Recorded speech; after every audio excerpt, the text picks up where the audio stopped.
The situation has gotten even crazier now. What I'm going to do is I'm going to start off by reading an article from Boxing Scene. I'm going to put the link to the article right down below in the description box. I'm T Street Controversy. This is T Street Controversy Live. This is from Steve Kim from Boxing Scene.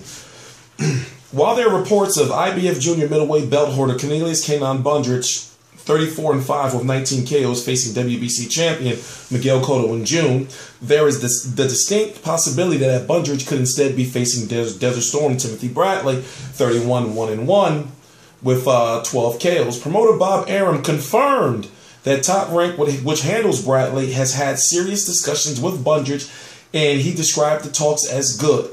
We've concluded, and we're just waiting for the dates from HBO, Arum told BoxingScene.com.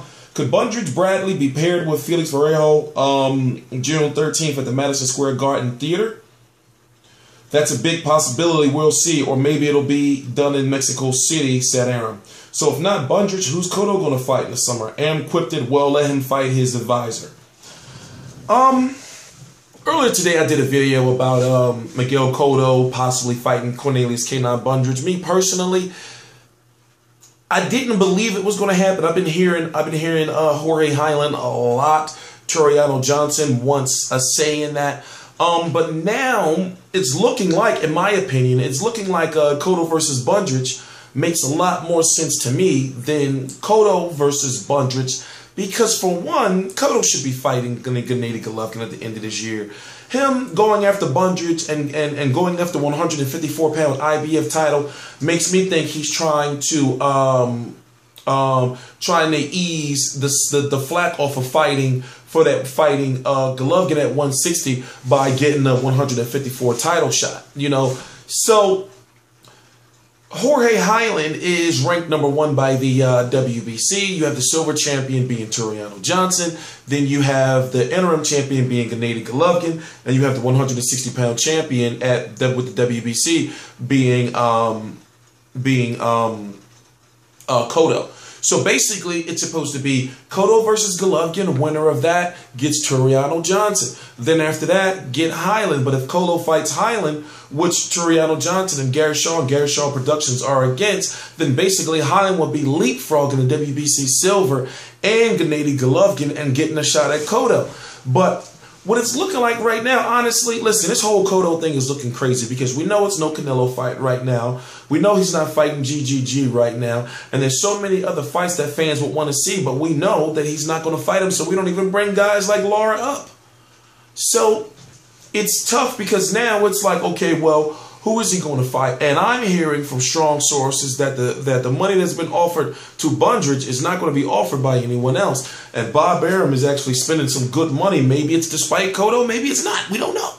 But right now, it's really looking like Cotto's in a situation where I say, just go ahead and fight Tureano Johnson, man. But then again, I think to myself, Tureano Johnson used to be a Rock Nation fighter. In fact, he won his WBC Silver belt on a Rock Nation card. The day after, I believe, the Rock Nation merger with Garrett Shaw Productions became official. We know less than a month or a little over a month after that, they broke up. So what we don't know is if Rock Nation and Garrett Shaw Productions, you know, remember, Cotto is Rock Nation, Garrett Shaw Productions, Tureano Johnson. We don't know if they're on a working relationship. We just don't know. Because I would think, why won't Cotto fight Tureano Johnson? Tureano Johnson is a very dangerous fight for him. You know, and you know, it's like when you look at the politics that are involved, you have to question certain things, and you have to ask yourself, well, should I waste my breath thinking about could this fight happen or will it happen or not? You have to focus on the fights that can happen. So I'm thinking maybe this is a stronger chance if the WBC does not intervene that Cotto will take on Heiland. Let me read this one piece from you once again. Not the exact same thing. As I said, I'll put, not the whole thing, but as I said, I'll put a link to it in the description box. But let me repeat this to you. Promoter Bob Arum confirmed that Top Rank, which handles Bradley, has been in serious discussions with Bundrage and describes the talks as good. We've concluded, and we're just waiting to get the dates from HBO, Arum told BoxingScene.com. Something similar to what I got my Twitter inbox, but basically what this is that they're just waiting for HBO to tell them, okay, yeah, we'll put it on this date. You know? So therefore, that goes to make me think the fight's official. So I'm not going to say it's official. It's not official yet, of course, until to you guys. It's not official until a guy like Dan Rayfield says it. No disrespect. I'm just saying. We'll have to wait and see, because right now I don't know, fully if it's official or not. But as it stands right now, I know that K9 Bundrage is in a more winnable fight, and he's getting more money to fight a smaller fighter in Timothy Bradley. Now, can Timothy Bradley win the fight? That's a whole different video. Let's just get this part out of the way first, and then we'll worry about everything else as we get further down the road. I am T Street Controversy. This is T Street Controversy Live, and I cover every single major fight live. Please subscribe.